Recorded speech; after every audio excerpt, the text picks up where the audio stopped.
Vamos a comenzar hoy con la parte de la regla de la cadena. Entonces igual, vamos a centrarnos únicamente en funciones de dos variables por el motivo de simplificar las cuentas. Pero las operaciones que vamos a hacer las podemos extender también para funciones de más de dos variables si queremos.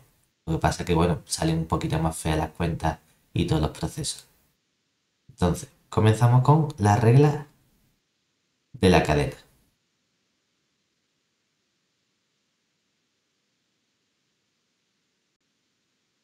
Entonces, ¿qué vamos a hacer?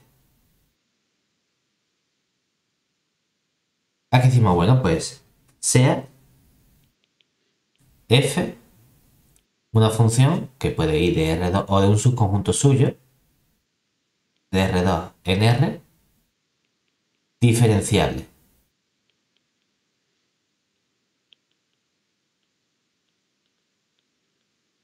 Y vamos a conseguir un cambio de variable. Lo que pasa es que vamos a centrarnos en dos tipos de cambio de variable. O de un cambio o de dos cambios. ¿De acuerdo? Es decir, tenemos las siguientes opciones.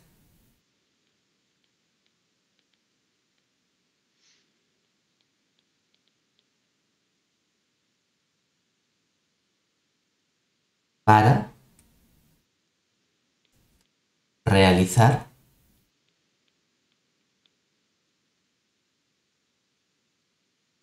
un cambio de variable.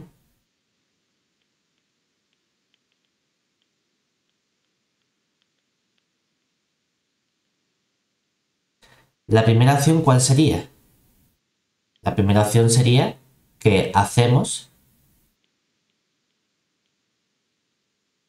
la variable x igual a una cierta función g que depende de una sola variable t y hacemos la y igual a una cierta función h que depende solo de t.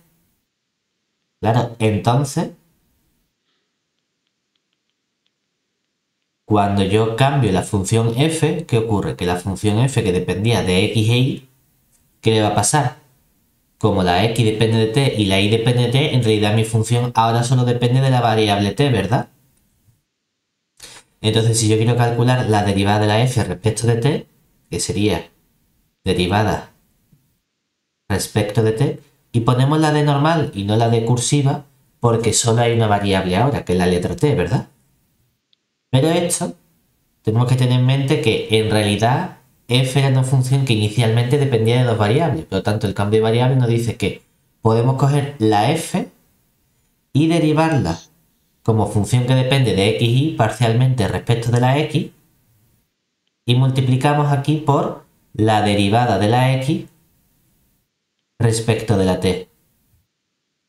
Y sumamos la derivada de la f respecto de la y y multiplicamos por la derivada de y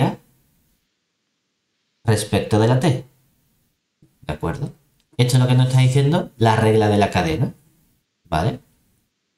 Por otro lado, podemos complicarlo un poco más y decir, bueno, a lo mejor estoy cambiando la x por una función que depende de dos nuevas variables y la y por una función que depende de dos nuevas variables. En ese caso, ¿cómo nos quedaría? Es decir, si hacemos ahora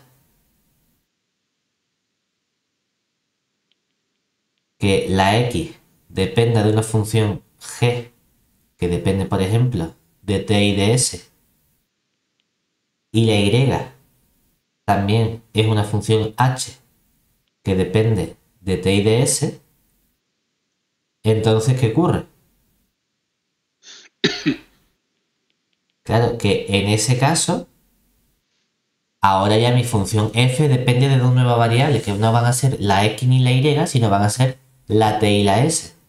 Entonces yo puedo preguntarme, bueno, ¿cuál sería la derivada parcial de la f respecto de una de esas variables, por ejemplo, la t? Y el proceso es análogo al que hemos hecho antes. Tengo que coger la derivada de la f parcialmente respecto de la variable inicial x y multiplicar por la derivada de la x respecto de la variable t que tengo aquí. Como tengo más variables y, pues sumo la derivada de la f respecto de la variable y y multiplico por la derivada parcial de y respecto de la t. Eso sería si quiero calcular la parcial de f respecto de la t, pero también como tengo otra variable s, puedo preguntarme cuál sería la derivada parcial de f respecto de la nueva variable s.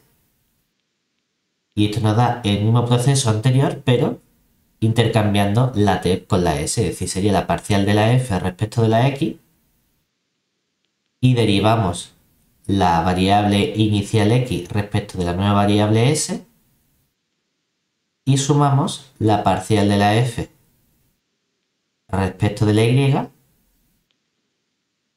y multiplicamos por la derivada de la y respecto de la s.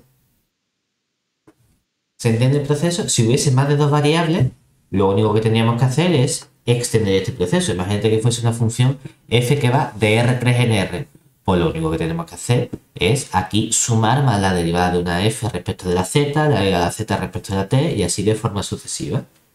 Es decir, que este Y cada, proceso que tenemos para dos variables lo podemos tener para las variables que queramos. cada uno de los sumandos es lo que ya teníamos con una sola variable, derivada Exactamente. respecto a la variable por la derivada de esa variable. Vale, sí. Lo que Exacto. pasa es que aquí tenemos una suma a lo largo de todas las variables, ¿no? Es lo Exacto. que veo. Que en cierto modo es como decir, bueno, aquí se simplificaría más o menos, ¿no? Es decir, en cierto modo es como derivar respecto de la x, derivar respecto de la y, en cierto modo. No exactamente así, pero lo único que estamos haciendo es extender este concepto. ¿De acuerdo? Esto sería simplemente la regla de la cadena para funciones de varias variables, que se parece mucho. Cuando solo había una variable, ¿qué hacíamos? Derivamos la f y multiplicamos por la derivada del cambio de variable que teníamos aquí, que es lo que estamos haciendo. Que en este caso esta x en realidad es la función g de t que tenemos. Pero bueno. Y Pablo, conceptualmente, digamos, en el caso 2, yo entiendo que tú puedes escoger la G y la H, Ujú. perdón, sí, puedes escoger la G y la H de forma que todo el recorrido de T y S te generen todo el recorrido de X, y todas. Pero en el caso 1, Bueno, no tiene por qué, porque lo único que estamos haciendo es el cambio de variable que a mí me den. Es decir, vale, lo más normal es que tenga un recorrido distinto. Que a lo mejor es el mismo, o a lo mejor. Pero depende de cuál sea el cambio que a mí me están dando. Un cambio habitual que tenemos, por ejemplo, es el cambio de coordenadas polares, en el que la x es, por ejemplo, t coseno de s y la y es t seno de s. vale. Pero claro, entonces mientras que a lo mejor x e y varían en todo r, la t varía en 0 más infinito y la s, como es un ángulo, varía en 0,2pi. No tiene por qué ser el mismo conjunto ni nada. ¿De acuerdo? Depende de cuál sea el cambio que a mí me han dado. ¿Vale? Ujú. Lo que sí es cierto es que se supone que la imagen de la función g debe coincidir con el dominio que tiene la variable x, en cierto modo. Porque estamos diciendo que x es la variable g de t. ¿Vale? Lo que pasa es que aquí es un poquito más complicado porque son funciones de dos variables. Pero bueno, tampoco es... Que la podemos entender de ese modo, pero tampoco es la parte importante 100%. Ujú. ¿Vale? De acuerdo. Con esto vamos ahora a la parte un poco densa, que sería la derivada de orden superior.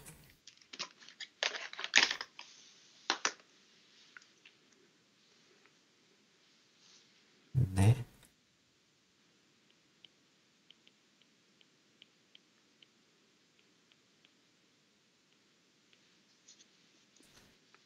¿Por qué? Porque bueno, nosotros hasta ahora ¿qué hemos visto? Hemos visto el concepto de diferenciabilidad, que en realidad es como el concepto de la derivada primera de una función. Pero queremos preguntarnos si podemos definir también derivadas de orden superior. Entonces, lo que vamos a hacer es ver cómo podemos extender este concepto a un grado mayor de derivada. Entonces, vamos a trabajar de forma general con funciones de n variables. Es decir, con funciones f que van de un conjunto A contenido en Rn a R, siendo A un conjunto abierto. ¿De acuerdo? Entonces, supongamos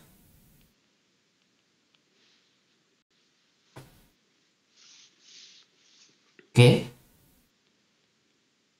existen las derivadas parciales de la función f, es decir, existen las, o lo podemos llamar d sub i mayúscula de f, o si quiere lo podemos denotar como la parcial de f respecto de x sub i. ¿De acuerdo? Es decir, estas funciones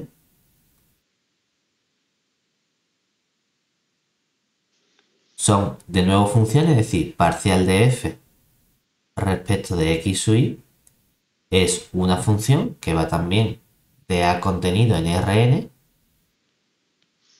en R. Pues claro, si queremos definir el concepto de derivada superior, entonces tenemos que generalizar. Esto lo podemos hacer mucho más general porque aunque estamos hablando de funciones de Rn en R, también puedo hablar de funciones que van de Rn en Rm. Y entonces la derivada parcial, en vez de ir de Rn en R, va de Rn en Rm también. Es decir, que podemos hacerlo súper general para funciones de varias variables que tienen también varias variables. Da exactamente igual, ¿de acuerdo? Entonces, lo que primero necesitamos para definir la derivada de orden superior es que por lo menos exista la derivada primera, de primer orden, ¿de acuerdo? Entonces, resulta que esta función que tenemos aquí, esa derivada parcial, es en particular una función de varias variables. Pues las derivadas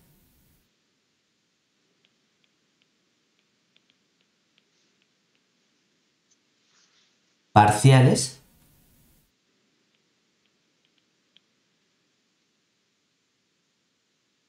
de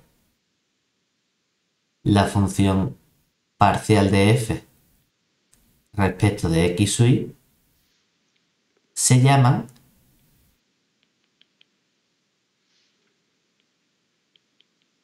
derivadas parciales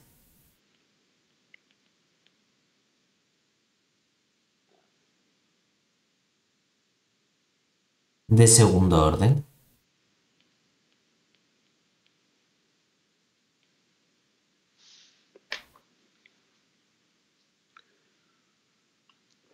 Y además se van a denotar del siguiente modo.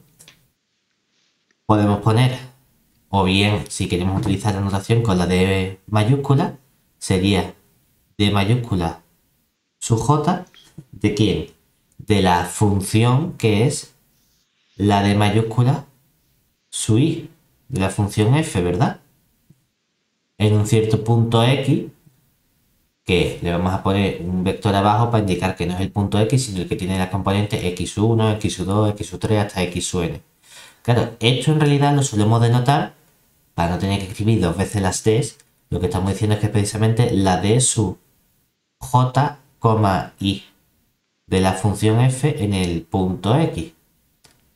Pero que también lo podemos definir simplemente como la parcial de la f, le ponemos un 2 para indicar que estamos derivando dos veces, y aquí escribimos la parcial de x sub j,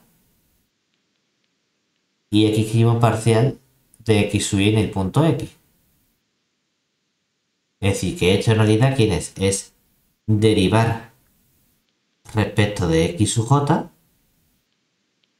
la derivada parcial de la f respecto de la x sub y en el punto x. Es decir, esto que tenemos aquí en medio sería simplemente notación.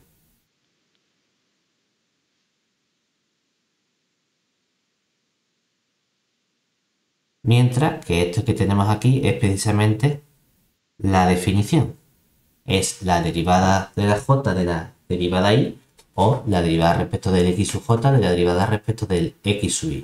¿De acuerdo? Esto lo hemos hecho únicamente para las derivadas parciales de segundo orden, ¿verdad?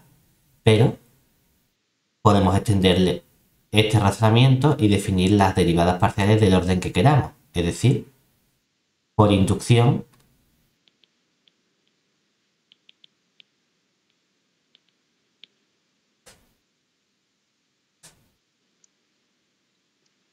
se pueden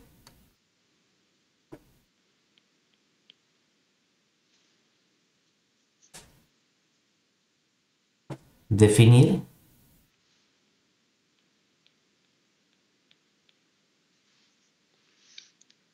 más órdenes.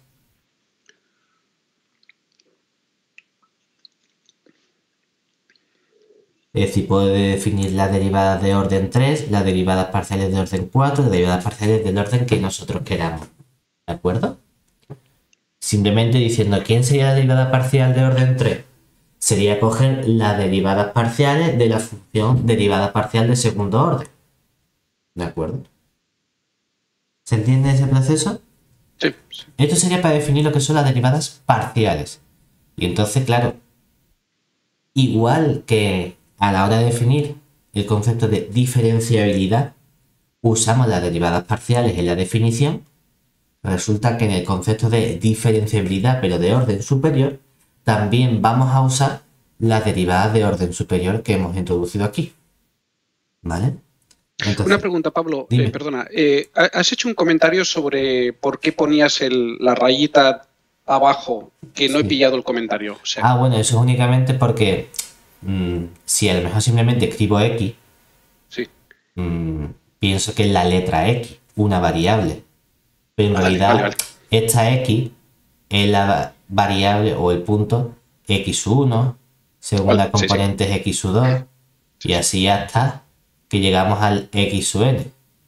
Lo que pasa es que habitualmente cuando son vectores estamos más acostumbrados a lo mejor a poner aquí una rayita debajo para distinguirlo. Precisamente porque cuando trabajamos en dos variables, al punto X, como lo llamamos? XY, ¿verdad? Sí, vale. Ya. Entonces a lo mejor queda un poco raro decir X igual a X, Y. Pues para distinguir se le pone una rayita debajo y decimos, bueno, el vector X es igual al vector que tiene componentes X, Y. Y así queda más claro. Veamos que es únicamente cuestión de gusto. Tampoco pasa nada si alguien no lo pone. ¿Vale? De acuerdo. Muy bien. Y ahora, ya que tenemos estos conceptos, ya podemos definir lo que sería el concepto de diferenciabilidad de orden superior. Es decir, tenemos aquí una definición que va a ser la siguiente. Decimos, bueno, pues sea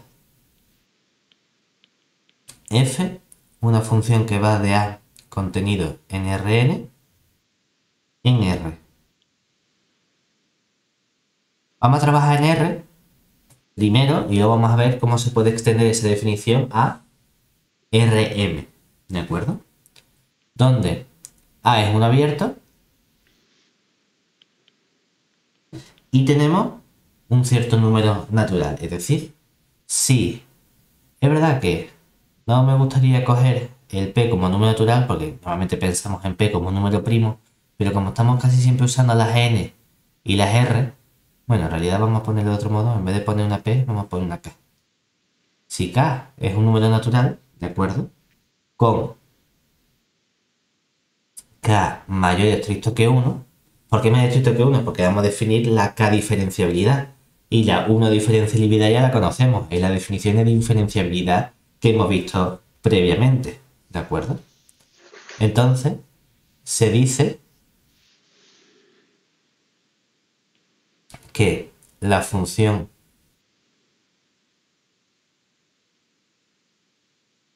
f es K diferenciable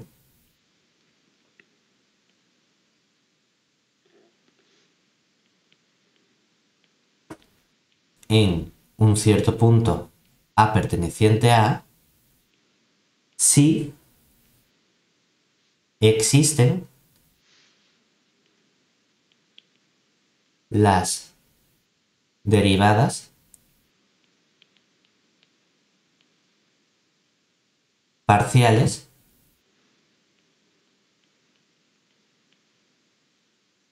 de orden, y no vamos a exigir que sean de orden K, sino que existan las derivadas parciales de orden K-1 en un cierto entorno del punto A, ¿verdad? Y normalmente lo que solemos tomar es una bola abierta de centro A y un cierto radio R, con R un radio positivo, ¿de acuerdo? De modo que esta bola debe cumplir que obviamente esté contenida en el conjunto A, porque si fuese una bola pero está fuera del conjunto A entonces no me interesa, y esas derivadas parciales no solo existen, sino que son funciones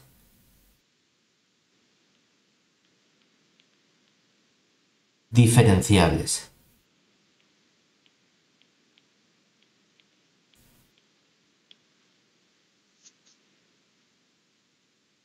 Diferenciables en el punto A en el que estamos estudiando la diferenciabilidad. Es decir, que para ver si algo es 5 diferenciable, tenemos que calcular todas las derivadas parciales de orden 4 y esas derivadas que ya son funciones de varias variables, estudiamos si son diferenciables de la forma inicial que hemos estudiado nosotros. ¿De acuerdo? Podemos extender esta definición de diferenciabilidad a un conjunto Rm diciendo, bueno, que vaya a Rm significa simplemente que mi función f tiene m componentes. Entonces lo único que debemos exigir es que cada una de esas m componentes sea k diferenciable. ¿De acuerdo? Es el modo habitual de extender esa definición. Y entonces, vamos a ponerlo aquí como nota. Nota. Si f va de A contenido en Rn, en Rm, es decir,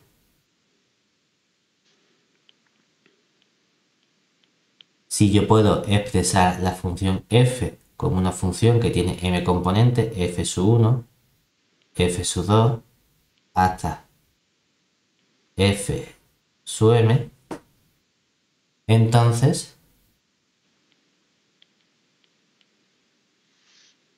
f es k diferenciable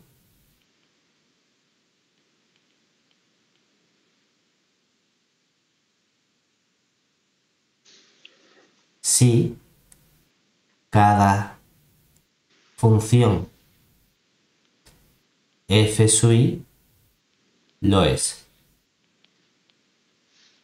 Y esto sería con i igual a 1, 2 hasta m. Es decir, que en realidad lo que nos interesa es únicamente qué pasa con estas funciones de aquí, ¿vale? Claro, pero como siempre, aquí hay un caso particular que a nosotros nos interesa, ¿verdad? Que siempre estamos trabajando, o principalmente estamos trabajando con funciones de dos variables. Entonces vamos a ver qué pasa con el caso de funciones de dos variables. ¿Por qué? Porque ahí hay ciertos resultados que nos interesa estudiar. Entonces vamos a centrarnos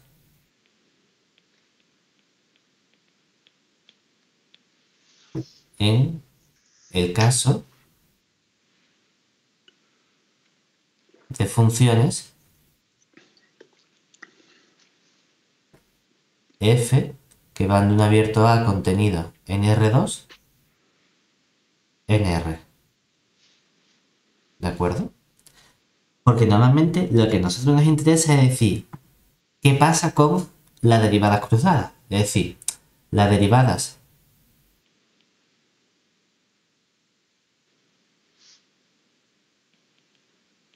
de orden 2 serían las funciones de 1, 2 de f y de 2, 1 de f. Y nos gustaría ver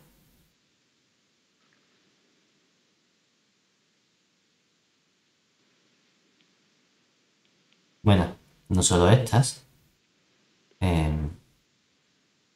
Estas son las cruzadas. Exactamente, sí. Y nos gustaría ver si... Vamos a ponerlo entonces mejor aquí. Que son una de ellas, pero también tenemos la D11 de F, la D21 de F y la D22 de F. Y nos gustaría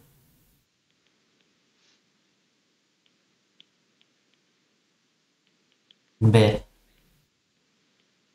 si existe alguna relación entre las derivadas d12 de f y la derivada d21 de f, que se suelen llamar derivadas cruzadas.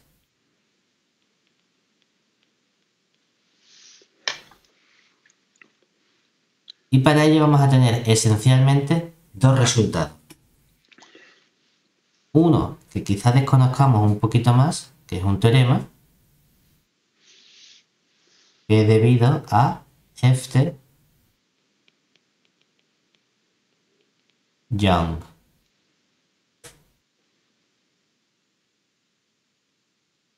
Básicamente lo que a nosotros nos interesa es estudiar la igualdad de las derivadas cruzadas, ¿de acuerdo? Entonces decimos, bueno, pues sea f una función a contenida en R2 y que va a R, donde de nuevo nuestra función a está definida en un conjunto abierto. Entonces vamos a suponer que existen las derivadas de orden 1, es decir, existe la derivada parcial de la f de orden 1 y existe la derivada parcial de la f respecto a la segunda variable en una cierta bola centrada en un punto de radio R, ¿de acuerdo? Que está contenida en el conjunto A. Y estas funciones, como funciones de una variable, son diferenciables. Y son diferenciables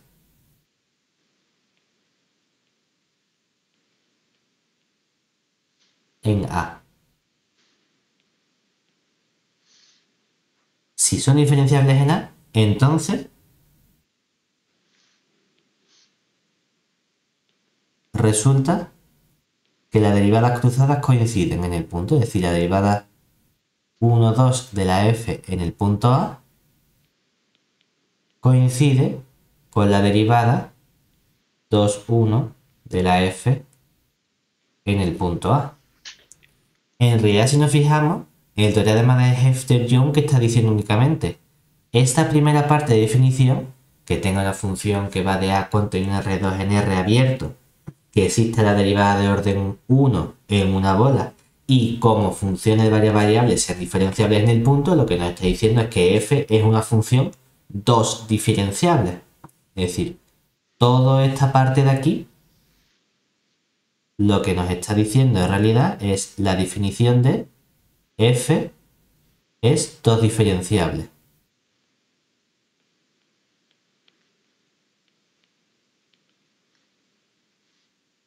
Diferenciable en el punto A. Es decir, que el teorema de Hefter-Young lo que nos está diciendo es si la función es 2 diferenciable en el punto A, entonces las derivadas cruzadas coinciden. ¿De acuerdo? Y otro resultado que tenemos precisamente es lo que se conoce como el teorema, que este es el que suele ser más conocido, de Schwarz.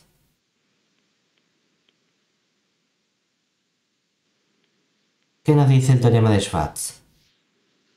También nos va a decir qué condiciones deben darse para que las derivadas cruzadas coincidan. Entonces aquí, de nuevo, partimos de una función f que va de un abierto a contenido en R2 en R. Es decir, con la misma condición exigimos que A sea un abierto.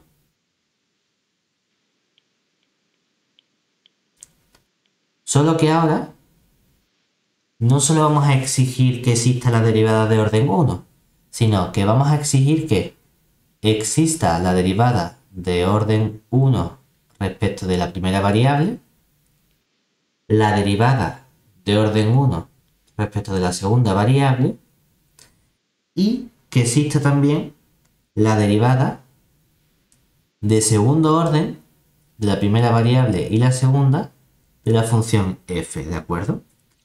Igual, en una cierta bola de centro el punto A en el cual quiero estudiar la diferenciabilidad o la coincidencia que está contenido en el conjunto A, ¿de acuerdo?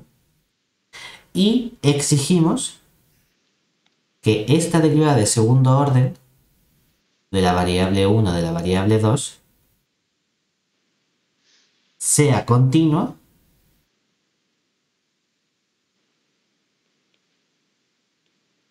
en el punto.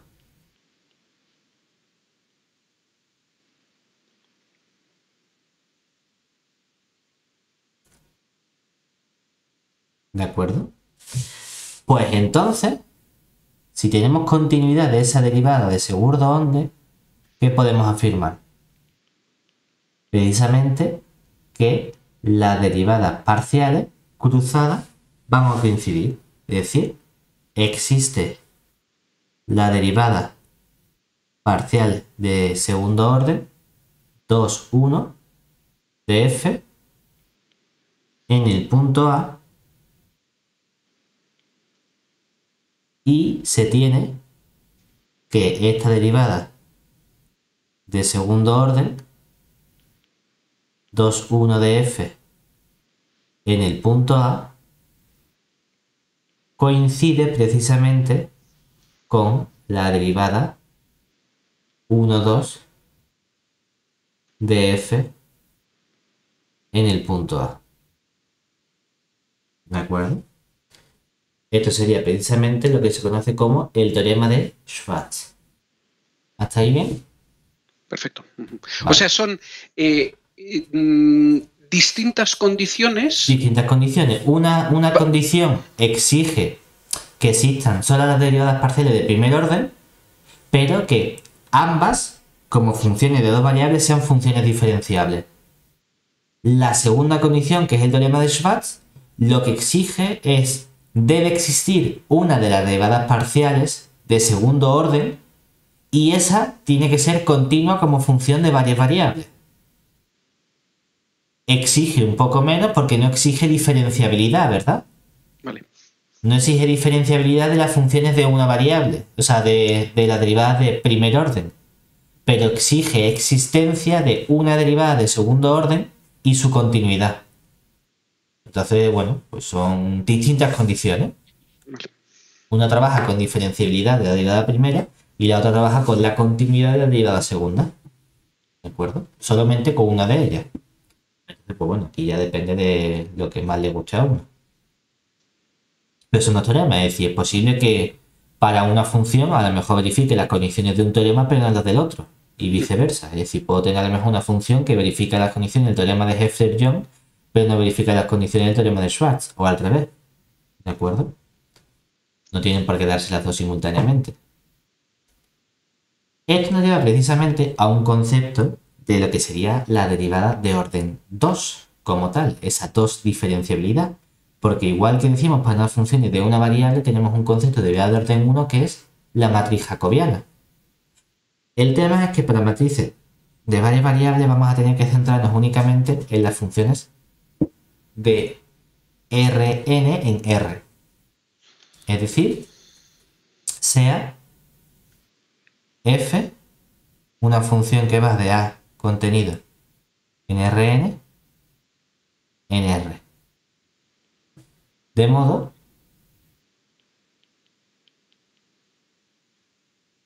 que f es dos diferenciables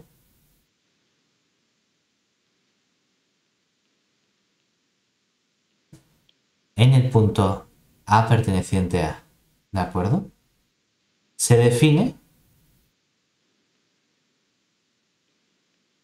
la matriz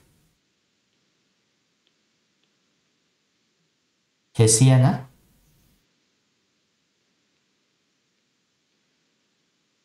de f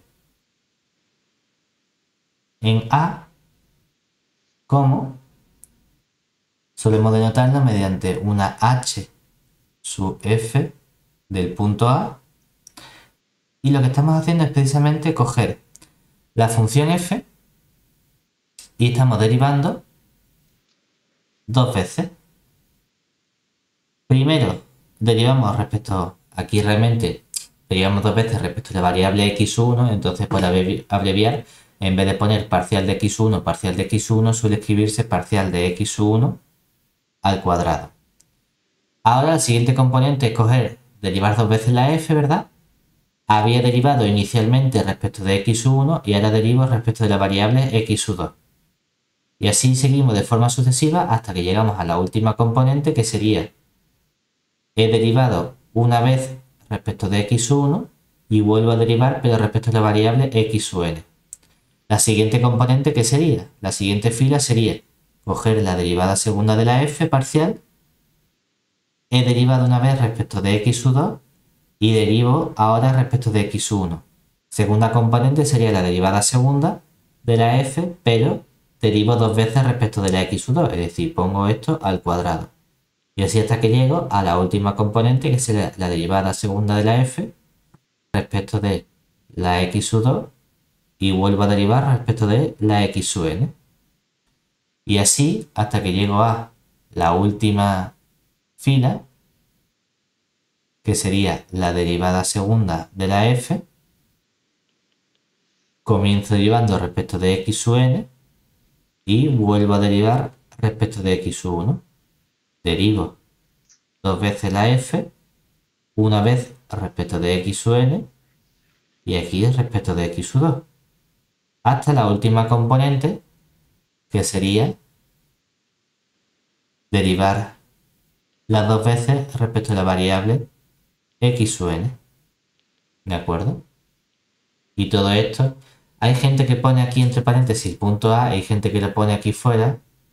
Depende, a mí no me gusta ponerlo fuera, me gusta más ponerlo aquí dentro así. Lo que pasa es que sí es verdad que entonces tienes que escribir todas estas cosas entre paréntesis en A. Entonces, para evitar eso, hay muchas veces que uno dice, bueno, no lo pongo aquí y aquí fuera pongo el punto A, pero parece otra cosa. Pero bueno, hay gente que también lo omite y dice, yo no pongo nada y hago una uso notación y sé que todo esto tengo que sustituir el punto A en cada una de estas componentes. Lo que queramos, no hay ningún problema. ¿De acuerdo? Y esta función, es decir, la nota interesante, o más o menos para hacernos una idea, es que la matriz hessiana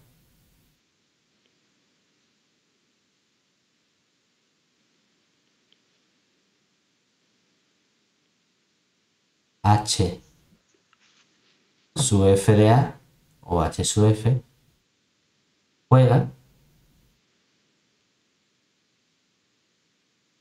el papel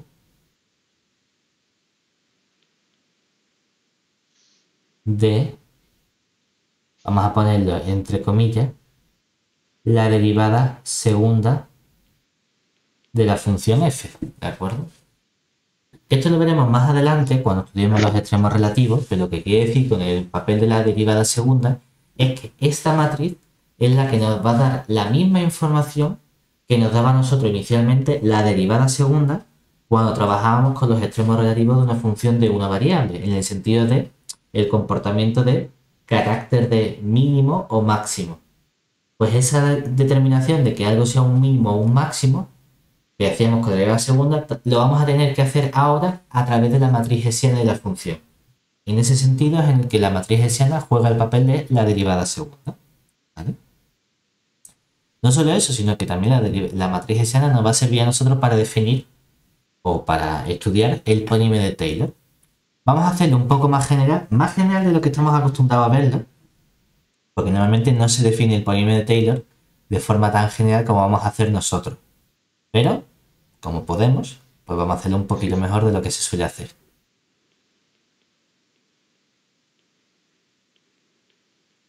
Entonces,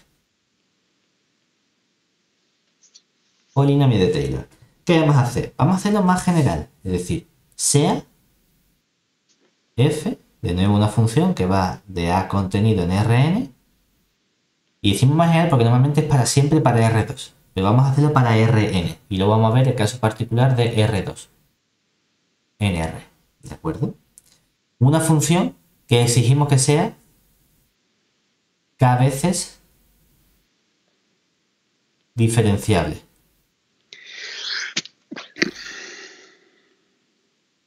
Para que existan todas las derivadas que nos interesan, ¿de acuerdo? En un cierto punto, a perteneciente a, ¿de acuerdo? Entonces, el polinomio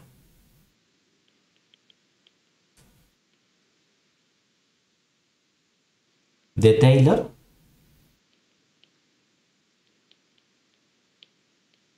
de orden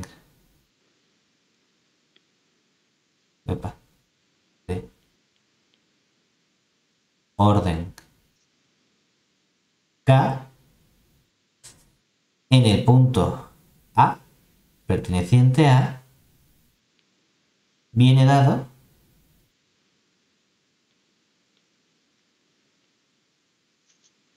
por la expresión P sub K de X. De nuevo ponemos aquí el X vector porque esto significa que son las variables X1, X2 hasta X sub n. ¿Y qué es? De forma general sería, cojo la función f y evalúo en el punto A. Más, ahora vendría esa derivada primera, ¿verdad? Lo que pasa es que la derivada primera, ¿quién va a ser? Va a ser coger la derivada respecto a la primera variable, y de la segunda, y de la tercera, y de la cuarta, es decir, la derivada respecto de la variable iésima de f, la evaluamos en el punto A y multiplicamos por el x sub i menos el a sub i. Lo único que tenemos que tomar todas las cosas, es decir, aquí tomamos un sumatorio desde i igual a 1 hasta n, ¿de acuerdo? Seguimos y aquí añadimos un 1 partido 2 factorial. Es verdad que esto sería un 1 entre 1 factorial, pero no suele ponerse. Pero si queremos podemos poner aquí delante 1 entre 1 factorial. Bueno, no se suele poner porque es 1 simplemente. Y aquí dijimos, bueno, ahora tenemos que coger las derivadas de orden 2. Es decir, esas derivadas de sub i j de la función f en el punto A. Y multiplicamos por el x sub i menos el a sub i, que multiplica al x sub j menos el a sub j. Y aquí tenemos que hacer todo el sumatorio desde i j igual a 1 hasta n. En realidad estos serían dos sumatorios, el sumatorio desde i igual a 1 hasta n y el sumatorio de j igual a 1 hasta n. Pero si tiene el mismo índice de sumación, suele escribirse en un único sumatorio. Y normalmente aquí es hasta donde suelen llegar. Suelen definir únicamente el polinomio del segundo orden de Taylor, pero se puede hacer de forma mucho más general. ¿Cómo? Decimos, bueno, y ahora seguimos añadiendo, ¿verdad?, términos, hasta que decimos, bueno, yo puedo tener hasta orden k. ¿Eso qué significa? Que puedo tener las derivadas de un cierto índice i sub 1, de un cierto índice i sub 2, hasta un cierto índice, en total, i sub k. ¿De acuerdo? Hasta esa derivada késima. Aquí lo que estoy haciendo es la derivada parcial de orden k de la función f en el punto A. Y lo voy a multiplicar por el x sub, no sé, el i sub 1 Que esto es únicamente para decir, bueno, puede ser la 1, 2, 5, 7, 14 o la 3, 8, 5, 4, lo que sea. Y aquí a la componente correspondiente le restamos la componente correspondiente del punto y multiplicamos por la segunda menos la segunda que hayamos escogido. Y así vamos multiplicando hasta que tenemos la componente késima que nos digan menos la componente késima que nos digan. Y todo esto tenemos que hacer un sumatorio o k sumatorios desde todos los índices que estamos teniendo, los k índices, igual a 1 hasta n. Te faltará el 1 partido por k factorial, ¿no? Exactamente. Y aquí viene el más el 1 partido k factorial. ¿De acuerdo? Esta es la formulita que tenemos. Normalmente solemos parar únicamente en el polinomio de Taylor de orden 2 porque tiene una expresión muy bonita. Y es que, nota,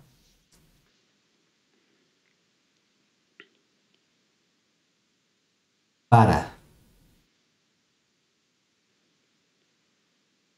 k igual a 2, tenemos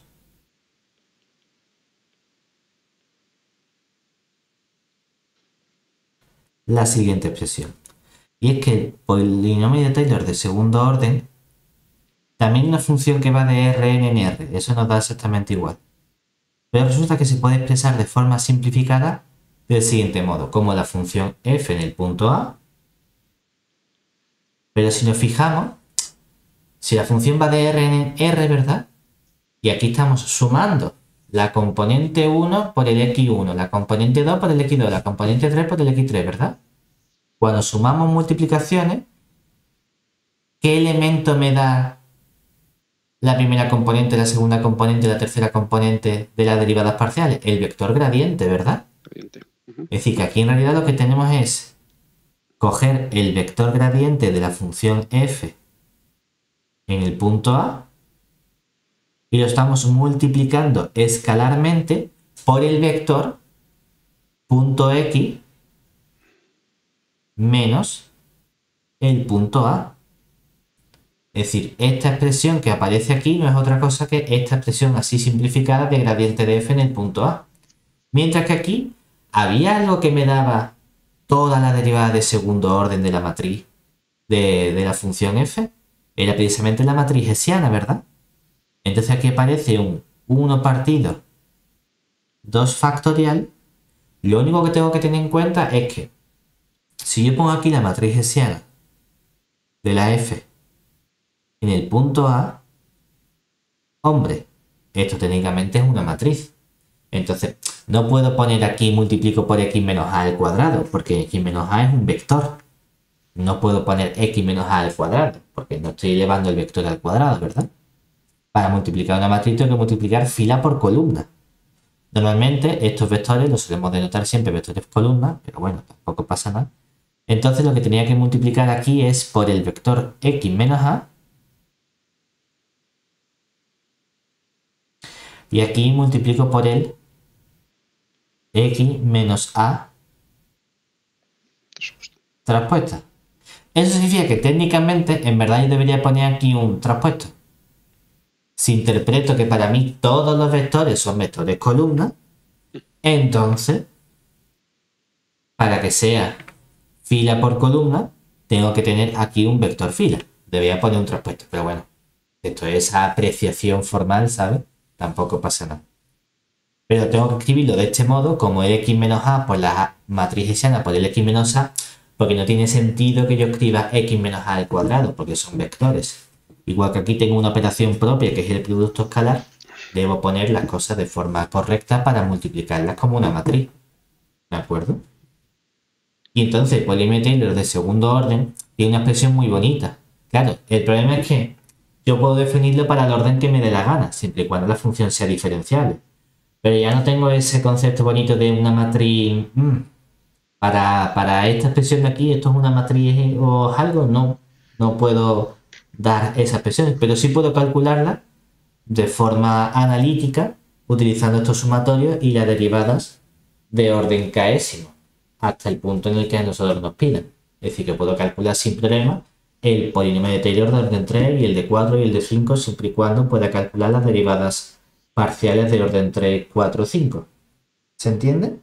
Sí. Vale. Esto sería toda la parte teórica que teníamos para hoy y ahora voy a preparar algunos ejercicios para ver cómo podemos ver todos los resultados que hemos visto hasta ahora. ¿Te parece? Adelante. Venga. Uno primero sencillito.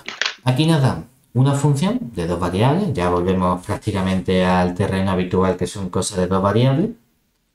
Función relativamente sencilla si quisiésemos estudiar la continuidad, ¿verdad? Porque ¿qué teníamos que ver? Como tengo aquí un x al cubo, podría acotar con este x cuadrado y si me iría me quedaría x por y arriba, ¿vale? Pero aquí lo que nos preguntan es que queremos calcular la derivada cruzada de orden 1, 2 de f en el punto 0, 0 y la 2, 1 de f en el punto 0, 0, ¿de acuerdo? Hombre, técnicamente debo hacer unas pocas más de operaciones, ¿verdad? Aquí lo primero que nos dicen es únicamente en este punto, ¿verdad? Entonces recordemos, ¿qué eran las derivadas parciales? Eran, bueno, con... Las derivadas de orden superior, es decir, cuando yo cogía y decía esta derivada de aquí, era en realidad calcular las derivadas parciales, ¿verdad? De la derivada de orden 1. Claro, para eso debo conocer quién es la derivada de orden 1 como función. Es decir, que aquí en realidad primero debo calcular la derivada de primer orden para poder calcular esta derivada, aunque sea en el punto correspondiente. Es decir, comenzamos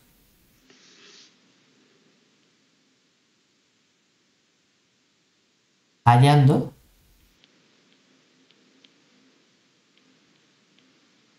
las derivadas de primer orden. Entonces, por un lado depende de si el punto es el 0, 0 o distinto del 0, 0, ¿verdad? ¿Por qué? Porque si yo escribo la derivada de f respecto de x en un punto xy, ¿esto quién sería? Sería, por un lado, hacer la derivada de esto si la x es distinta de 0, 0, ¿verdad? Entonces tendría aquí el 3x cuadrado por el y menos derivo respecto de x. Nos queda 2x por x cubo y todo eso dividido entre x cuadrado más y cuadrado al cuadrado si la xy es distinto del 0, 0, ¿verdad? Y en el punto, ¿qué hago? Ah, pues en el punto tengo que estudiar la definición, ¿verdad? En el punto, ¿qué sería? El límite cuando h tiende a 0 de la función f de, si estoy en el punto 0, 0, ¿verdad? Y estoy calculando la derivada de orden 1 sería h, 0 menos f de 0, 0 dividido entre h, ¿verdad? Además, eso lo hemos estudiado. La derivada de arriba, primero, derivada del numerador por denominador. ¿Has hecho una simplificación por ahí en medio que la de arriba 3x? No, sería... ¿O te has dejado? No, es que se me ha olvidado poner el de abajo. El de abajo sin derivar, ¿no? Vale. Sí.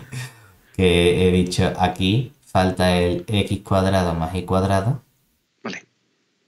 Y luego ya resto el 2x por el x cubo y exactamente. Y esto sería, lo de abajo, sería la definición en el punto 0, 0, que normalmente solemos estudiarlo en dos líneas aparte, pero bueno, vamos a ponerlo así de golpe todo para ir simplificando. ¿Y qué nos queda todo esto? Esto en realidad sería la función a trozos.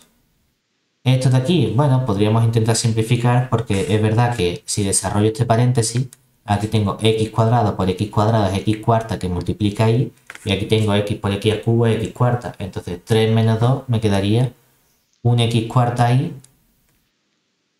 y aquí me queda más 3x cuadrado y al cubo. Todo eso dividido entre el x cuadrado más y cuadrado, todo eso al cuadrado. Y eso sería si la xy fuese distinta del punto 0, 0.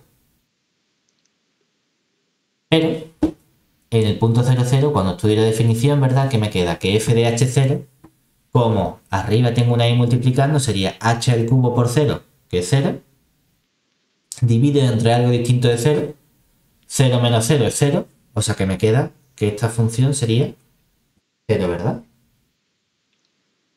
Y esto sería Sí, si xy es distinto del 0, 0. Perdón, es igual al 0, 0. Y me podría decir, bueno, y si a mí solo me preguntan la derivada 2 de la f en el punto 0, 0, ¿por qué tengo que calcular también esta parte? Porque me hace falta para este límite, ¿verdad? Igual que para calcular este límite me hace falta la parte en la que el xy es distinto del 0, 0, ¿verdad? Porque aparece el punto h0. Ahora sí puedo calcular lo que me piden. ¿Por qué? Porque entonces, cuando yo quiero estudiar esta derivada, la derivada 2, 1 de f en el punto 0, 0, eso en realidad ¿quién es? Es coger la derivada respecto de y de una función que es la derivada respecto de x en el punto 0, 0, ¿verdad? Pero es como si tú dijese, mira, esta función yo la llamo g y entonces estoy calculando la derivada de g en el punto 0, 0, ¿verdad? Esto es una nueva función a trozos. Ahora sí aplico la definición y digo, como es en el punto 0, 0, aplico la definición y que sería el límite cuando la h tiende a 0, ¿de quién? De la parcial de la f respecto de la x, que es la función g que yo estoy trabajando aquí, ¿verdad? Y como es derivada respecto de y, es en el punto 0h, ¿cierto? Menos la derivada de la f respecto de la x en el punto 0, 0. Y todo eso derivado respecto de h. Y ahora es cuando me hacen falta tanto la derivada de la f y los puntos en los que no vale 0, como en el origen. Oye, es que en el origen ya he visto que la derivada vale a 0, es decir, que esto de aquí lo he calculado antes y he visto que vale a 0. Pero aparte, cuando sustituyo la x por 0 y la h por 0, como lo de abajo se convierte en h a la cuarta, que es algo distinto de 0, y arriba con x a la cuarta es 0 y 3x cuadrado es 0, ¿verdad? Me queda que esto también es 0.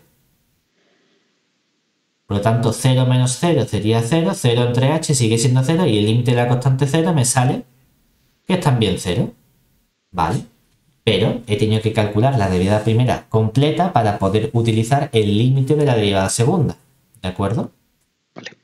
Es como si fuese repetir el proceso, pero con una nueva variable o una nueva función, que la puedes llamar g si quieres. Si a lo mejor nos liamos con esto de tener como aplicar la definición de límite en la función de derivada parcial, dices, llámala g. Y es una nueva función a trozo, una nueva función de varias variables, a la que quieres calcularle su derivada de orden 2. Ahora vamos a hacer lo mismo, pero al revés. Ahora queremos calcular la de 1, 2. Claro, por orden, eso significa que tengo que calcular la derivada primera respecto a la segunda variable y luego a eso calcularle la primera variable. ¿De acuerdo? Decimos, bueno, pues ahora hacemos el mismo proceso.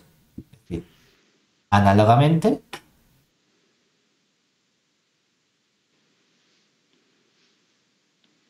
calculamos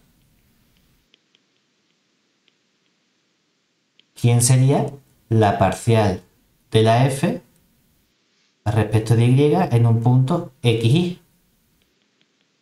Como la función era x al cubo por y, al derivar respecto de y nos queda x al cubo por el x cuadrado más y cuadrado menos el x al cubo por y por la derivada del de abajo, que sería 2y.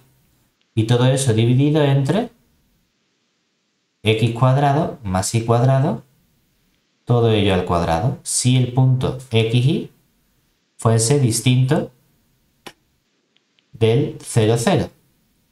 Mientras que tendríamos por definición el límite cuando la h tiende a 0 de la función f en el punto como cálculo respecto de y sería 0h menos f de 0, 0 dividido entre h si el xy es el punto origen que es el 0, 0.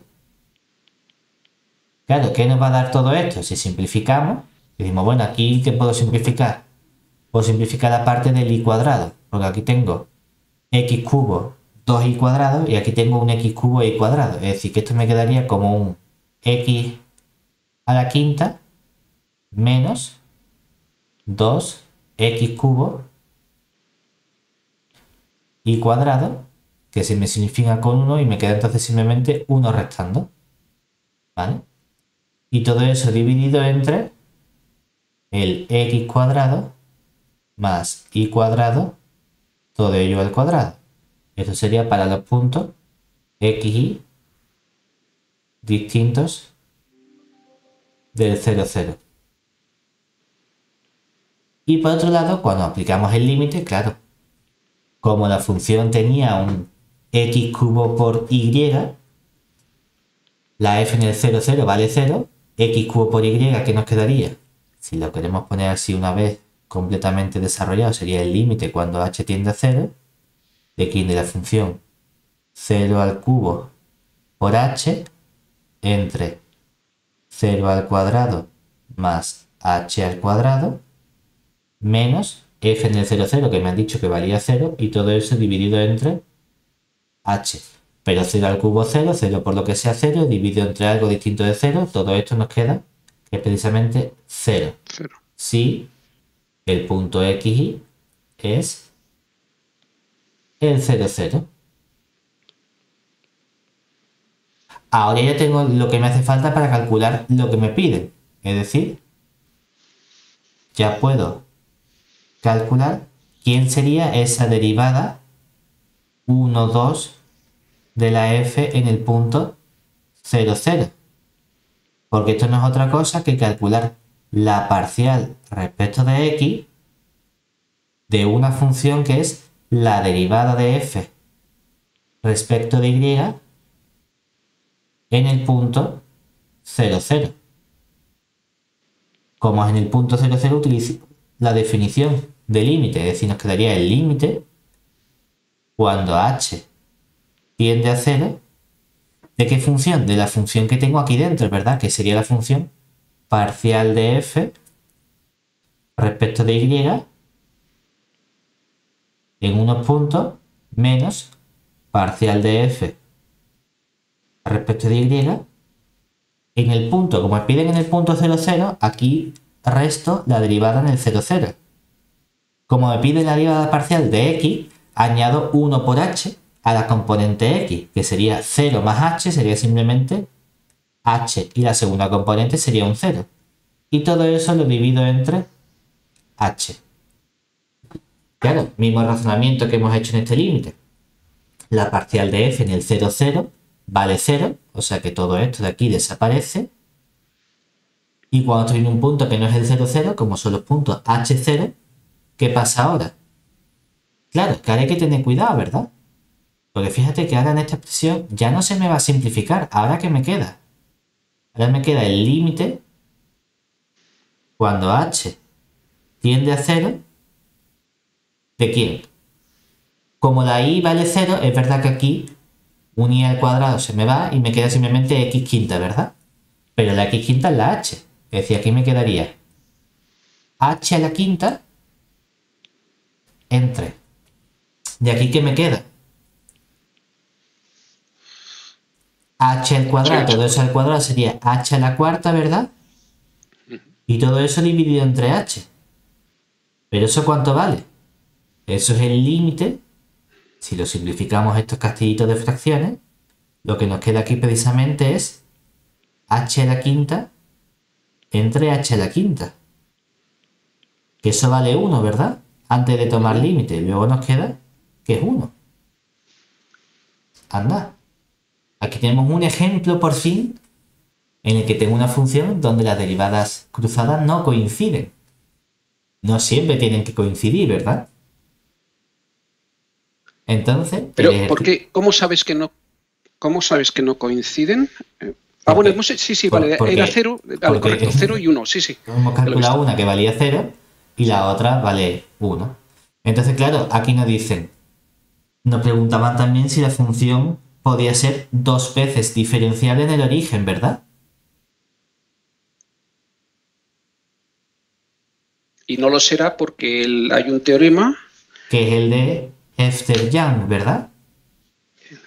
El de Hefter-Young que nos diría que... Si fuese 2 veces diferenciable, entonces las derivadas cruzadas coinciden. Perfecto. Luego, como las derivadas cruzadas no coinciden, puedo afirmar que la función no puede ser 2 veces diferenciable. Es decir, como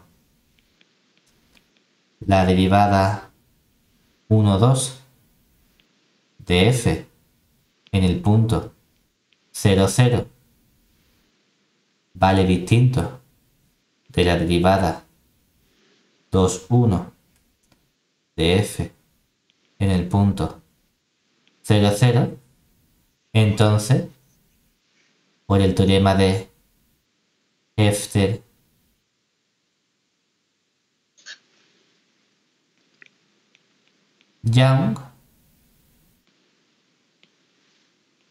puedo afirmar que f no es 2 diferenciable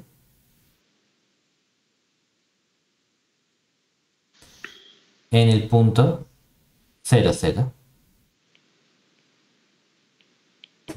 ¿Se entiende? Sí. Muy bien. Siguiente ejercicio. Vale, aquí nos dan una función g que va de R3 en R y nos dicen que es 2 diferenciable en el punto 0, 1, 1. Y me dice, mira, la función en el punto 0, 1, 1 vale 0, el gradiente es el 1, 2, 1 y la matriz hessiana es esta matriz que tenemos aquí. Entonces, aquí nos dicen, bueno, pues por un lado queremos calcular el polinomio de Taylor de orden 2 de g en el punto 0, 1, 1. Ah, bueno, pues podemos calcular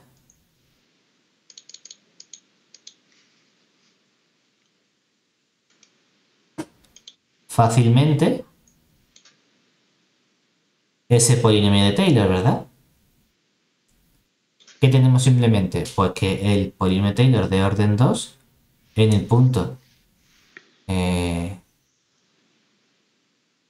1, 1, ¿verdad? Que es algo que depende de 3 variables. Es verdad que para 3 variables a lo mejor en vez de poner x1, x2, x3 pondría a lo mejor x y z.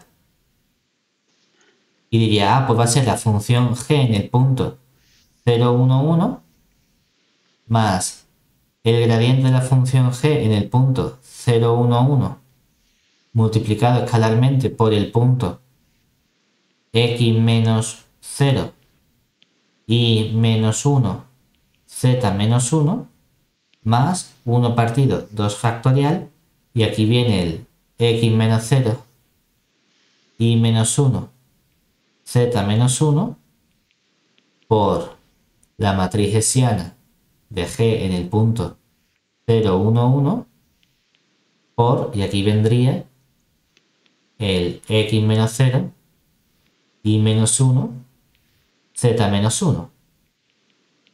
¿Qué nos quedaría todo eso? Pues nos daría g en el 0 es 0, o sea que desaparece. Luego, al multiplicar escalarmente esto de aquí, ¿qué nos quedaría? 1 por x sería x. Luego me quedaría más 2 veces el y menos 1. Y aquí nos quedaría más el z menos 1. Ahora vendría un 1 partido 2 factorial, que sería 1 partido por 2. ¿Y qué nos quedaría? Hay un truco sencillo para calcular este producto de forma rápida. Como tengo una matriz hessiana, es 2 veces diferenciable, una matriz simétrica, ¿verdad? ¿Qué vemos? Que cuando multiplique fila por columna, los términos diagonal van a aparecer dos veces, ¿verdad? Van a aparecer multiplicados al cuadrado. Es decir, voy a tener el x menos 1 al cuadrado, voy a tener 0 veces, perdón, x menos 0, X menos 0. sí, sí. Voy a tener el x menos 0, que es el x al cuadrado, voy a tener 0 veces el y menos 1 al cuadrado, no aparece, y voy a tener una vez el z menos 1, es decir, más z menos 1 al cuadrado. Pero luego voy a tener términos cruzados, es decir, cuando multiplique, por ejemplo, el x con el y menos 1, que va a estar multiplicado por 2, va a aparecer también otra vez el y menos 1 multiplicado por la x. Entonces estos términos aparecen dos veces, es decir, aparece 4 veces el x por el y menos 1. El doble de 0 es 0, o sea que no interviene. Aquí aparece el doble del 1, sería 2 veces el y menos 1 por el z menos 1. Y ya no tengo más términos, porque el resto son todos 0. ¿De acuerdo? Este es un modo rápido de hacer este producto. Nos fijamos en realidad en que los términos que aparecen en la diagonal aparecen al cuadrado y los términos que no están en la diagonal los puedo contar únicamente dos veces. Entonces ya cuando simplifique con este 2, ¿qué nos va a quedar? Pues si queremos podemos poner aquí el x más 2y más z.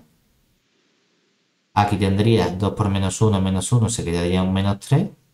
Luego aquí vendría más el x cuadrado entre 2 más el z menos 1 al cuadrado entre 2 más, al dividir entre 2 nos queda 2x el y menos 1 y aquí nos queda más el y menos 1 por el z menos 1. Luego dice, bueno, y lo desarrollo, lo dejo así. Este es el polinomio de Taylor. Si alguien lo quiere desarrollar, lo puede desarrollar y juntar términos. O lo podemos dejar así simplemente, a gusto de los colores. ¿De acuerdo? Nos piden también, en el siguiente apartado, nos dicen, bueno, ahora tengo una función h que va de r en r3. Y lo que hace es que h de t es el arco tangente de t cuadrado elevado a t coseno t. Y nos piden calcular razonadamente la matriz jacobiana de h de la composición en el 0, 1, 1 y de la otra composición, ¿de acuerdo? Fíjate que estas dos funciones son funciones distintas. Es decir, tenemos que cuando yo calculo la composición de g con h, era una función, la g empezaba en R3, iba hasta R, y la h empezaba en R y iba hasta R3. O sea que es una función que va de R3 en R3. Mientras que cuando hago la composición de la h con la g, esto es una función que va de R, donde empieza la h, va a R3, la g empieza en R3 y termina en R, es decir, de R en R. Por eso en el enunciado nos dicen la matriz jacobiana de g compuesto con h y habla de la derivada de la otra en el 0. ¿De acuerdo? Entonces, quiero calcular aquí en el punto 0, 1, 1, mientras que aquí en t igual a 0. Donde, ¿qué teníamos? Que la función h de t venía definida como la arcotangente de t al cuadrado, el elevado a t y el coseno de t.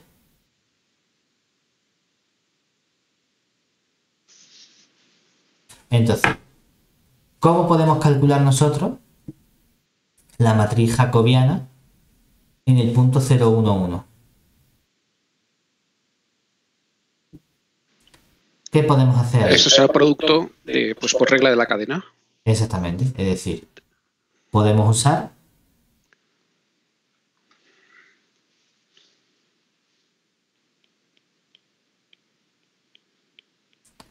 la regla de la cadena.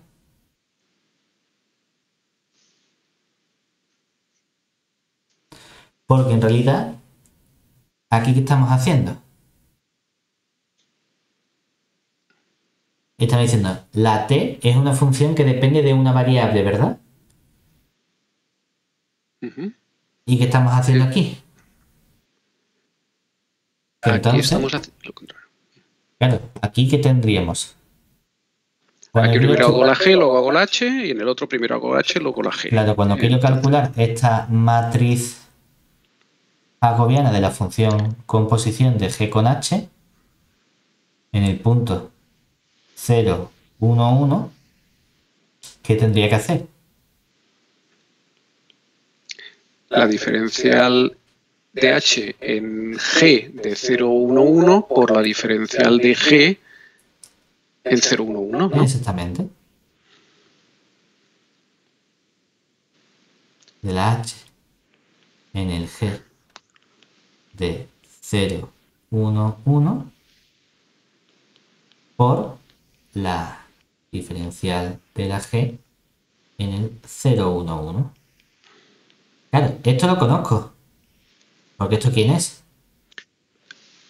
Esto Eso es es el gradiente que nos han dado antes, el ¿no? gradiente de G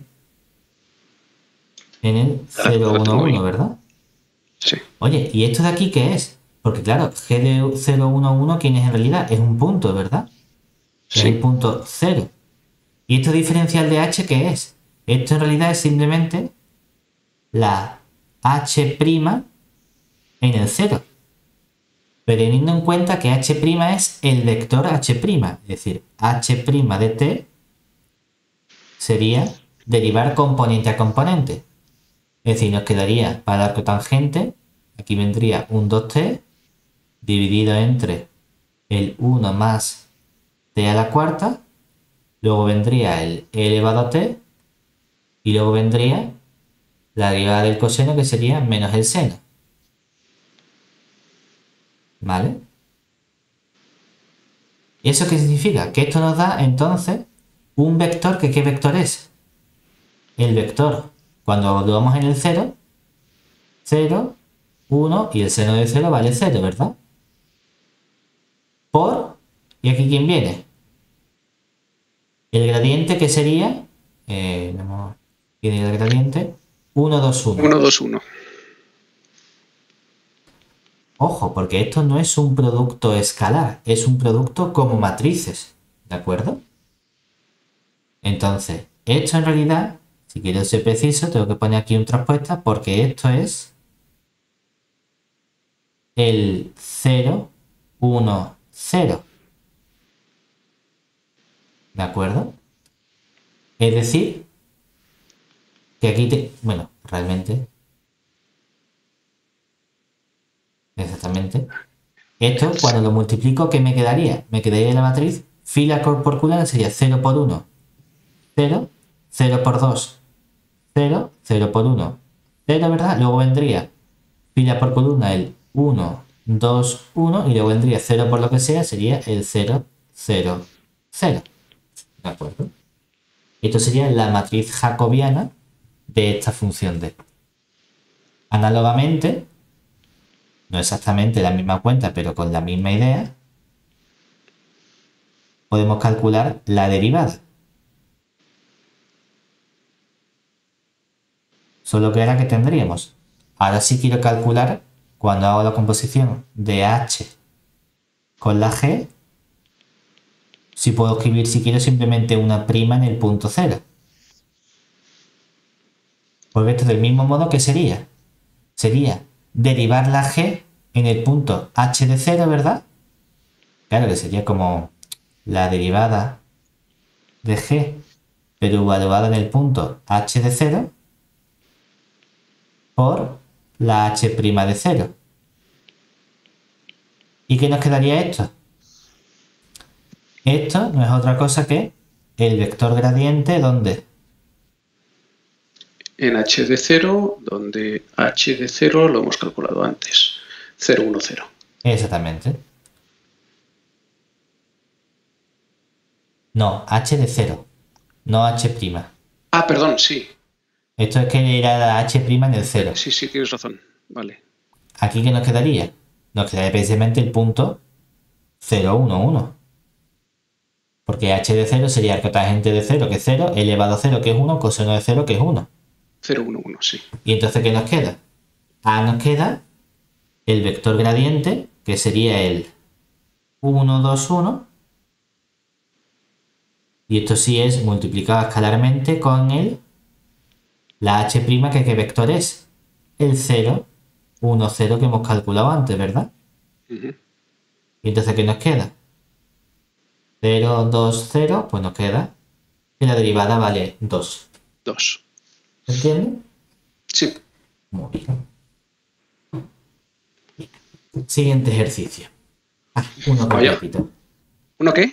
Uno completito. Mira, aquí nos dicen, me dan una función, tampoco muy complicada, es decir, claramente continua en el origen, ¿verdad? Tengo aquí x cuadrado y cuadrado. Podría eliminar tanto la x cuadrada como la y cuadrado para que me quedase o bien solo la x cuadrado arriba o solo la y cuadrado.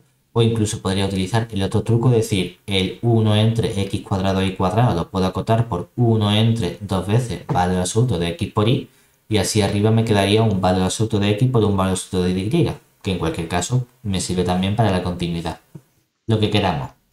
Entonces aquí nos piden, primero, calcular dónde existan las derivadas parciales de primer orden. ¿De acuerdo? Entonces, bueno, pues en el 1 comenzamos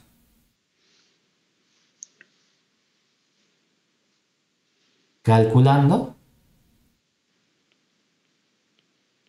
quién sería esas derivadas parciales, ¿verdad? Es decir, por un lado, la parcial de la f respecto de la x en el punto xy.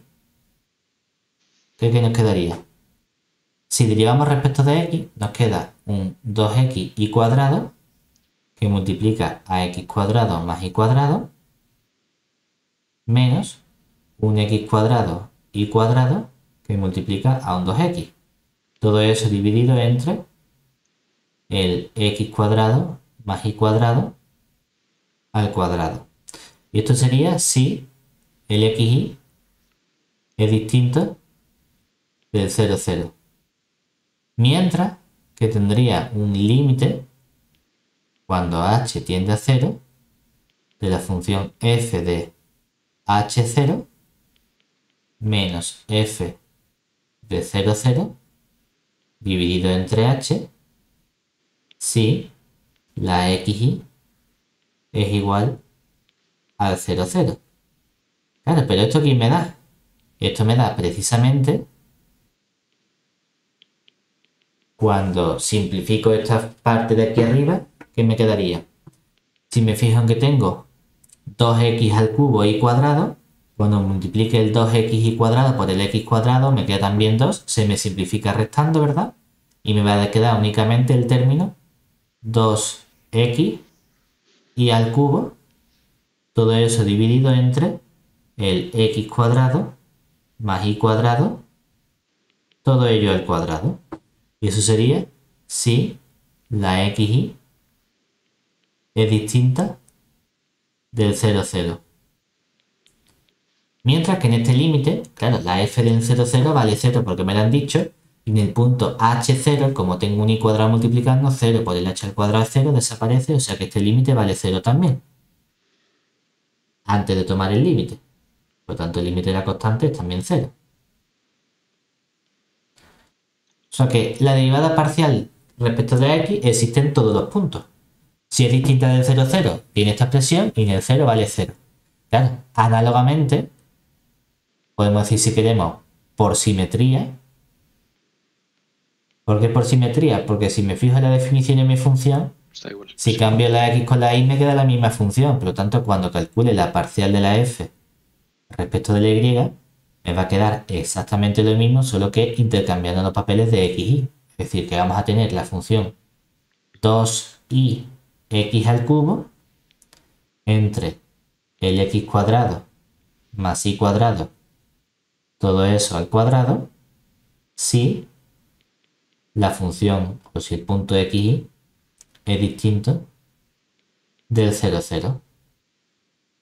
Mientras que nos va a dar el 0 si el xy es igual al punto 0, 0. ¿Vale? Muy bien. Entonces, una vez que tenemos esto, ahora nos piden si existen las derivadas parciales de segundo orden en el origen, ¿verdad? Es decir, aquí, en el 2, a ver si nos cabe aquí, calculamos. Aquí nos piden todas las derivadas parciales, no solo las cruzadas. Es decir, yo quiero calcular quién sería la D11 de f en el 0, 0, ¿verdad? Que por definición, ¿quién sería? Hacer el límite cuando h tiende a 0 de la derivada parcial de la f respecto de x. Eso me lo da el primer 1 y el segundo 1 me dice que estoy calculando la derivada parcial de esta función, es decir, en el h0. En el h0. Menos la parcial de f respecto de x en el 0, 0 y todo eso dividido entre h. Claro, si me voy a mi función, ¿verdad? ¿Qué veo aquí? Que como tengo 0 al cubo, ¿verdad? 0 al cubo por lo que sea me sale 0. O sea que todo este límite, toda esta función vale 0 antes de tomar límite, ¿verdad? O sea que nos da aquí un 0. ¿De acuerdo? Y cuando lo haga al revés, ¿qué va a pasar? Que como tengo aquí x e y multiplicando, da exactamente igual, ¿verdad? Es decir, con el mismo proceso vamos a tener también que la D21 de la f, que sería este mismo límite, pero en lugar de en h0, en el 0h, ¿qué va a ocurrir? Que va a ser ahora 0 por h al cubo. Sigue siendo 0, ¿verdad? O sea que también nos sale 0. Y por simetría que tenemos de la función, también vamos a tener con los mismos límites que el D22 de f en el 0, 0 vale 0. Y que el D21 de la f en el 0, 0 también vale 0. Porque cuando escribimos los límites correspondientes, la función a la que estoy calculando el límite sale 0 antes de tomar límite. Por lo tanto, el límite de la constante 0 sigue siendo 0. ¿De acuerdo? Tienes que cambiar el orden de los índices en los cruzados, que lo has puesto igual. He puesto dos veces lo mismo, sí, sí. Aquí sería el 1, 2. ¿Vale? Ahora, sin embargo, perfecto. Claro, una vez que tengo esto, ¿verdad? Pues puedo calcular fácilmente el polinomio de Taylor de orden 2. Claro, en realidad si te fijas, paso previo a esto, es que resulta que ¿quién es la matriz hessiana? Pues todo ceros. En el 0, 0, claro, la matriz nula.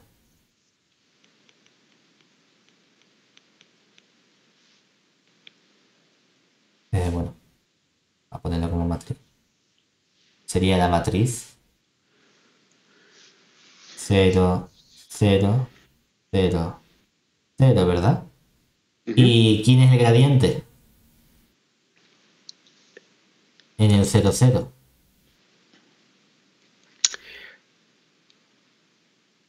Es también el 0, 0, ¿verdad? Pues también el 0, 0. Claro, ¿eso qué significa? Que el polinomio de Taylor de orden 2 en el origen es relativamente sencillo, ¿verdad? Porque dice, hombre, ¿es un polinomio? Sí, es un polinomio. Dentro de lo que cabe, es el polinomio P sub 2 que depende de X y de Y, ¿verdad? ¿Qué será? Que sería lo que vale F en el 0. Vale 0. Ah, vale, bueno. Pues el gradiente multiplicado escalarmente por el XY. 0, 0 escalarmente por el XY sale 0. Bueno, pues el XY multiplicado por la matriz hessiana multiplicado por el XY. Ya, pero es que la matriz hessiana es matriz nula. Ah, vale, pues resulta que tu polinomio es el polinomio nulo. Vaya. Bueno, no pasa nada. Sale el 0. A ver qué le hacemos. ¿De acuerdo? Ujú. Ahora, sí es verdad que en el apartado 4 ya nos dicen, bueno, vamos a hacer unos poquitos más de cuentas. Hemos calculado la derivada de orden 2 de la derivada primera, ¿verdad? En el 0, 0, que es lo que hemos hecho aquí, nos ha salido 0. Pero ahora queremos calcularla en puntos distintos de 0. ¿Vale? Ahí realmente tenemos que usar la definición. Es decir, teníamos que la d2 de f en un punto x, y, que lo podemos poner como notación, como la derivada de f respecto de y, en el punto x, y, ¿verdad? Había sido 2 veces. Exactamente. 2 veces el i x al cubo entre el x cuadrado más y cuadrado, todo eso al cuadrado, si la xy era distinta del 0, 0, y por otro lado nos había quedado 0 si la xy era igual al 0, 0, ¿verdad? Luego, ¿quién es la función de 1, 2 de f de xy? Es calcular la derivada respecto de x de la función derivada respecto de y en el punto xy, ¿verdad? Que precisamente ya hemos visto que en el origen también valía 0. Pero vamos a ver cuánto vale en un punto que no sea en el origen. Entonces lo que tengo que coger es esta función, que es una función de dos variables, y derivarla respecto de x. Ah, bueno, no pasa nada, me quedaría 6 veces x cuadrado y, que multiplica al x cuadrado más y cuadrado, todo eso al cuadrado, menos, ahora viene el 2i x cubo, que multiplica, la derivada sería 2 veces el x cuadrado más y cuadrado por la derivada de lo que hay dentro, que sería 2x. Y todo eso dividido entre el x cuadrado más y cuadrado, todo ello a la cuarta. Si el punto xy es distinta del 0, 0. ¿Vale? ¿Que podemos simplificarlo? Pues sí, seguramente podemos simplificarlo y mucho. ¿Es necesario? O depende. A gusto de los colores. Es decir, tenemos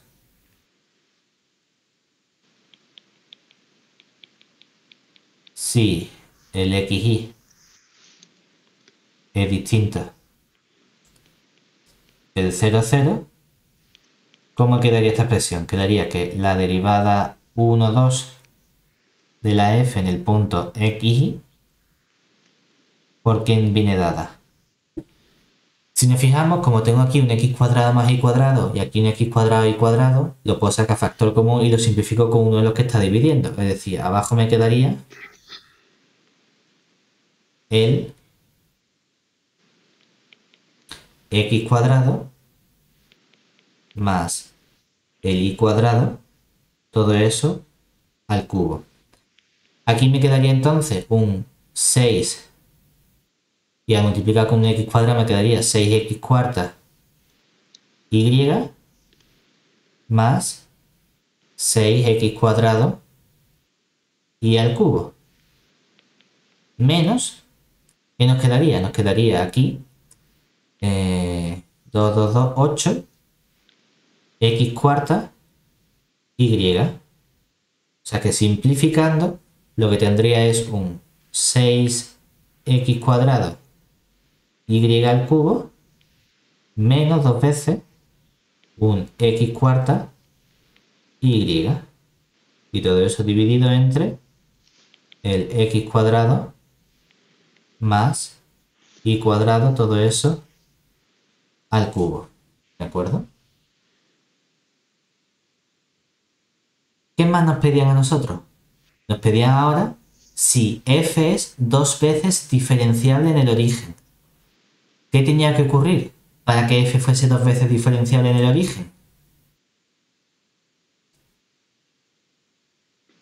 Pues Tenían que existir las derivadas parciales de orden 1, ¿verdad? Y cada una de esas derivadas parciales tenía que ser una función diferenciable, ¿cierto? Es decir, para que f fuese dos veces diferenciable en el origen, esta función tiene que ser diferenciable en el origen, ¿verdad? En particular, para que sea diferenciable, ¿qué tiene que ocurrir? Que tiene que ser una función continua, ¿cierto? sí, Sin embargo, si nos fijamos en esta función, aquí tengo algo de qué grado. tenemos 5 y 5, 5 ¿Y abajo? 6 abajo. El 0 de abajo va a ser más pequeño, ¿no? Exactamente. ¿Eso qué significa? Que se nos van a fastidiar las cosas seguramente, ¿verdad? Entonces, ¿qué pasa, por ejemplo, si yo, vaya, que aquí... Aquí puedes, tomarías una recta Claro, basta tomar, igual a x, por como ejemplo. 6 es distinto de 2, ¿verdad? Basta tomar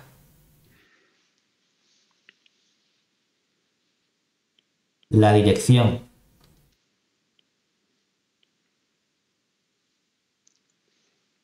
igual a x para obtener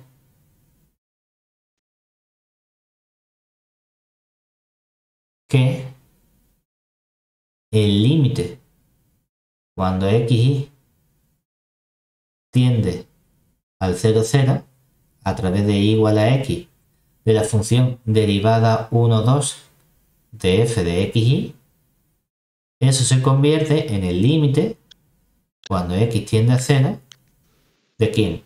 Como tenía aquí 6x cuadrado y aquí 2, me queda 4x quinta. Mientras que abajo tenía x cuadrado más y cuadrado, que sería 2x cuadrado, todo eso al cubo, ¿verdad? Me quedaría 8x a la sexta. Es decir, que este límite sale infinito, ¿verdad? Que es distinto de 0. Y en particular, ¿qué obtengo? Que entonces f, bueno, no la f, sino esta nueva función que es la derivada 1, 2 de f, no es continua en el origen. Pero claro, si no es continua en el origen, entonces la de 1, 2 como función de dos variables no es diferenciable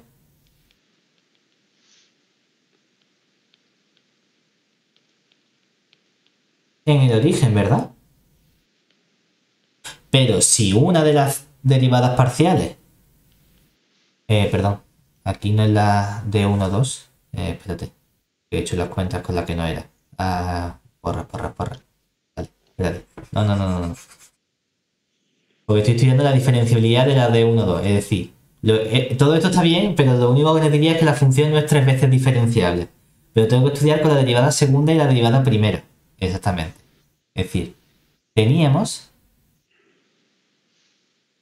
que la derivada 1 de f en el xy, ¿quién era? Era la función 2x cubo y entre x cuadrado más y cuadrado, todo eso al cuadrado, ¿verdad? Si la xy es igual al 0, 0. ¿Y vale 0? Si la xy es distinto, distinto del 0, 0 y aquí igual al 0, 0, ¿vale? También me vale porque arriba tengo algo de grado 4, abajo tengo algo de grado 4, ¿verdad? Ajá. También tendría que hacer lo mismo con la D2 de f en el 0, 0, que sería el 2y. ¿La he puesto al revés? Era 2, sí, la he puesto al revés. Era 2x y era 2x y cubo. Y aquí venía el 2y x cubo, exactamente. Entre x cuadrado más y cuadrado, todo eso al cuadrado, si la xy era distinto del 0, 0 y 0 si la xy es igual al 0, 0, ¿vale? Entonces, claro, como para y igual a x tenemos que... Me da igual a cuál lado nos vaya porque el comportamiento va a ser el mismo. Por ejemplo, a la primera, el límite doble cuando xy tiende al 0, 0 a través de la dirección igual a x de la función d1 de f en el punto xy. Esto nos queda el límite cuando la x tiende a 0. ¿De qué? Aquí nos quedaría 2x cuarta y abajo dividido entre 4x cuarta. Claro, pero este límite vale un medio. Pero un medio es distinto de 0. Entonces, ¿qué puedo afirmar? Que la función d1 de f no es continua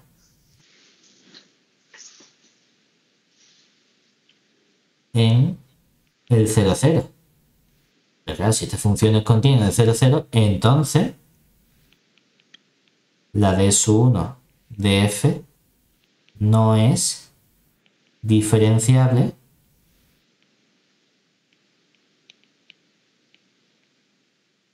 en el 0, 0. Pero si la derivada primera no es diferenciable en el 0, 0, es que entonces puedo afirmar que la f no es 2 diferenciable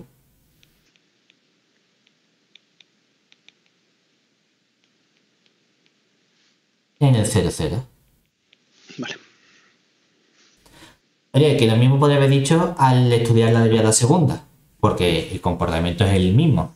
Tomo un límite adicional y digo, oye, si no hay continuidad, tampoco hay diferenciabilidad de la función derivada segunda, que es una nueva función de dos variables. En particular, también puedo deducir que no es diferenciable, porque para que la función sea dos diferenciable, las dos derivadas deben existir. Oye, las dos derivadas existen y las dos tienen que ser diferenciables como una nueva función de varias variables, pero estas funciones no son ni siquiera continuas, entonces no tiene sentido plantearse la diferenciabilidad en el punto en cuestión, ¿de acuerdo? Ahora después, si nos preguntan qué pasa con el 6, que es el apartado que hemos hecho antes, que es si la derivada cruzada de 1, 2 es continua en el origen, ¿de acuerdo? Que eso sería lo que hemos hecho. Es decir, además, que hemos visto que el límite en el 0, 0 a través de la dirección igual a x de la derivada cruzada de 1, 2, que la derivada cruzada existe, ¿qué nos había dado? Nos había dado el límite cuando x tendía a 0, ¿verdad? De 6 menos 2 era 4x a la quinta dividido entre 8x a la quinta, a la sexta, ¿verdad? Esto te estás acordando de lo que habíamos hecho antes. Vale. Que era el límite con la derivada cruzada. Entonces, claro, habíamos visto que este límite salía infinito, ¿verdad? Que en particular eso es distinto del 0. ¿Y eso qué significa? Que entonces la d1, 2 de f no es continua en el 0, 0, ¿verdad? Que también lo teníamos ahí, no pasa nada. Entonces, sin embargo, fíjate que en la cuestión final, ¿qué nos están diciendo? ¿Qué es lo que sí se verifica? ¿Las derivadas cruzadas de f en el origen son iguales? Bueno, pues las hemos calculado utilizando la definición, vale, ¿verdad? Y hemos visto que estas dos derivadas cruzadas, ¿qué les ocurría? Que coincidían, ¿verdad? Entonces, esto no se tiene. Sin embargo, la función f verifica las hipótesis del teorema de Hefter-Young. ¿Qué tenía que ocurrir para que verificase el teorema de Hefter-Young? Tenía que ser la función 2 diferenciable, ¿verdad? En el origen. Correcto. Sin embargo, ¿qué hemos visto? que la función no es 2 diferenciable porque hemos calculado las derivadas parciales de orden 1 y como funciones de 2 variables no son diferenciables, ¿verdad? Por lo tanto, no verifica las hipótesis del teorema, ¿verdad? Y además, para estudiar el teorema de Schwarz, decía, exigía que existiesen no solo la derivada de orden 1, sino que también existiese la derivada cruzada 1, 2, ¿verdad? Pero debía exigirle a esa derivada cruzada que fuese continua en el punto, ¿verdad? Sí. Pero sin embargo hemos visto que esa derivada cruzada tampoco es continua en el origen, ¿verdad? Es decir que tampoco se verifican las hipótesis del teorema de Schwarz. ¿Eso qué significa? Que aquí tenemos un ejemplo de una función de 2 variables en el que las derivadas cruzadas coinciden, pero porque las hemos calculado directamente y no se verifican ninguna de las condiciones del teorema de Heffter-Young ni del teorema de Schwarz para concluir la existencia de derivadas parciales. Claro, porque nos dice que es una condición suficiente. Si pasa esto, entonces se verifican, pero es posible que haya igualdad de derivadas parciales aunque no se verifiquen las condiciones del teorema. ¿De acuerdo?